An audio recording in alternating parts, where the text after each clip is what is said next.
क्या आप जानते हैं सरस्वती नदी के बारे में, जो अब हो चुकी हैं विलुप्त। आज हम सरस्वती नदी से जुड़े कुछ रोचक तथ्यों के बारे में बात करेंगे। तो चलिए, सरस्वती नदी जो शायद अब कहीं विलुप्त हो गई है या फिर शायद किसी और नदी की गोद में सिमट गई है, आइए जानें सरस्वती नदी से जुड़े कुछ सच। क्या इस नदी ने हमसे विदा ले ली है? हिंदू धर्म में नदियों का एक विशेष स्थान है। उन्हें जीवनदायिनी और पवित्र माना जाता है। गंगा, यमुना, नर्मदा की तरह ही सरस्वती नदी का भी अत्यंत महत्व है। प्रयागराज में गंगा, यमुना और सरस्वती के संगम को त्रिवेणी संगम कहा जाता है, जहां मां कुंभ के दौरान स्नान करने से जन्मों के पाप धुलने की मान्यता है। लेकिन जहां गंगा और यमुना प्रत्यक्ष रूप से दिखाई देती हैं, वहीं सरस्वती नदी अदृश्य है। यह प्रश्न उठता है कि आखिर सरस्वती नदी कैसे लुप्त हो गई? क्या वह आज भी थार रेगिस्तान के नीचे बह रही है? इन प्रश्नों के उत्तर देने में तो असमर्थ हैं, परंतु सरस्वती नदी के बारे में यह कहा जाता है कि भारत की यह प्राचीन और पवित्र नदी थी, जिसका उल्लेख ऋग्वेद और अन्य धार्मिक ग्रंथों में मिलता है। आज यह नदी प्रत्यक्ष रूप से नहीं देखी जा सकती, लेकिन यह माना जाता है कि यह अभी भी भूमिगत रूप से बहती है और प्रयागराज में गंगा और यमुना के साथ संगम करती है। सरस्वती नदी के विलुप्त होने के पीछे कई रहस्य और पौराणिक कथाएं जुड़ी हैं। एक मान्यता यह है कि महाभारत काल में दुर्वासा ऋषि ने इस नदी को श्राप दिया था, जिसके कारण यह कलयुग के अंत तक लुप्त रहेगी।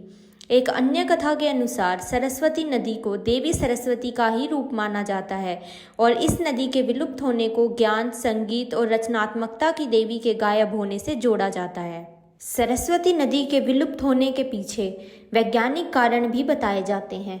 यह माना जाता है कि जलवायु परिवर्तन और भूकंप जैसे कारकों के कारण यह नदी सूख गई और भूमिगत हो गई। कुछ वैज्ञानिक इस बात पर भी सहमत हैं कि सरस्वती नदी आज भी थार रेगिस्तान के नीचे बहती है और इसका हिमालयी संपर्क जीवित है। कुछ लोगों का मानना है कि सरस्वती नदी अभी भी अस्तित्व में है, लेकिन इसे देखा नहीं जा सकता। इसे गुप्त नदी या अदृश्य नदी भी कहा जाता है। प्रयागराज के संगम में गंगा और यमुना के साथ सरस्वती नदी की अदृश्य उपस्थिति को एक रहस्य के रूप में देखा जाता है। ऐसा भी माना जाता है कि जब वेद व्यास महाभारत सुना रहे थे, तो सरस्वती नदी बहुत तेज बह रही थी और आवाज़ कर रही थी। गणेश को सुनने में परेशानी हो रही थी, इसलिए वेद व्यास ने नदी से धीरे बहने का अनुरोध किया, लेकिन नदी ने मना कर दिया। इससे क्रोधित होकर गणेश जी ने नदी को श्राप दिया कि वह एक निश्चित दूरी के बाद अदृश्य हो जाएंगी। कुछ कथाओं में ऋषि दुर्वासा ने सरस्वती नदी को श्राप दिया था, क्योंकि नदी ने दुर्वासा ऋषि का अपमान किया था।